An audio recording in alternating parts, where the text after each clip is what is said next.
Good morning friends. તો next topic છે આપણો સૂલ એટલે કે પેઇન. સૂલ નિખાતવત વેદના જનકત્વાચ સૂલ એટલે કે સિમ્ટમ્સ છે એક પ્રકારનું કે જે પ્રકારની અંદર there is a pain as if some sharp pointed object has been penetrated એટલે કે કોઈ એક સાપ ઓબ્જેક્ટ જે છે પેનિટ્રેટ થતું હોય એ ટાઈપનું પેઇન થવું, તો એની અંદર શું કહેવામાં આવે છે? સૂલ કહેવામાં આવે છે. જનરલી એબ્ડોમિનલ પેઇન સાથે એને સરખાવવામાં આવે છે.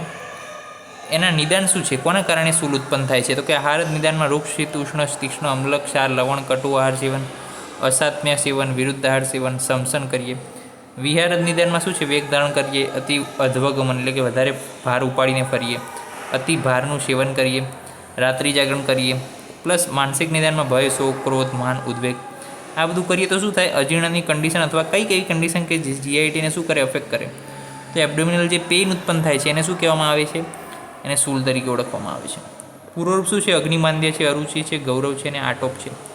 એટલે કે એક પ્રકારનું અગ્નિમાંદ્ય થાય એના કારણે શું થાય? અરુચિ થાય. અગ્નિમાંદ્ય થાય એટલે પછી ભોજન ના પચે તો નેક્સ્ટ જે આવશે ભોજન, નેક્સ્ટ મિલ, એમાં આપણને ભૂખ નહીં લાગે, તો એ અરુચિ આવી ગયું, અગ્નિમાંદ્ય આવી ગયું. ગૌરવતા ફીલ, શરીરની અંદર હેવીનેસ ફીલ થશે. કેમ કે ખોરાકનું પાચન નથી થયું. આટોપ એટલે કે જે છે ખોરાક પડ્યો રહ્યો છે તો પછી ડિસ્ટેન્શન ઓફ ધ એબ્ડોમિન થશે.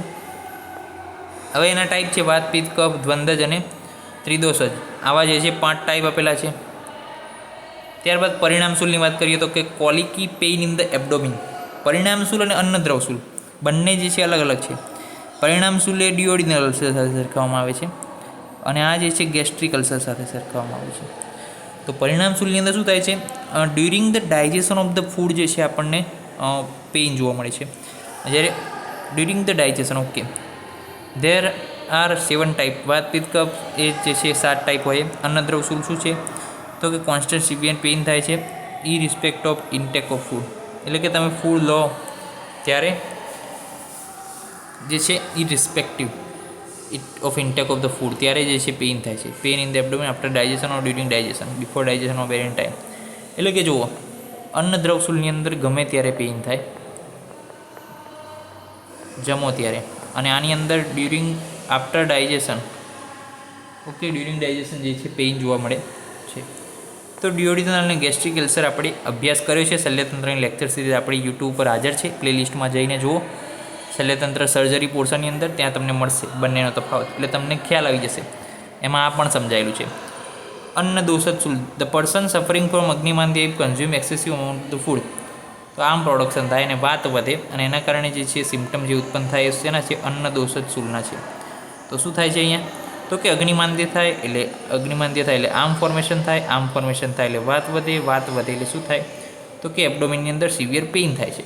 તો એને શું કહેવામાં આવે છે? અન્ન દોષજ સૂલ, કે અન્નનો દોષ થયો, અન્નનું આમ બન્યું એના કારણે જે સૂલ થયું. ઓકે.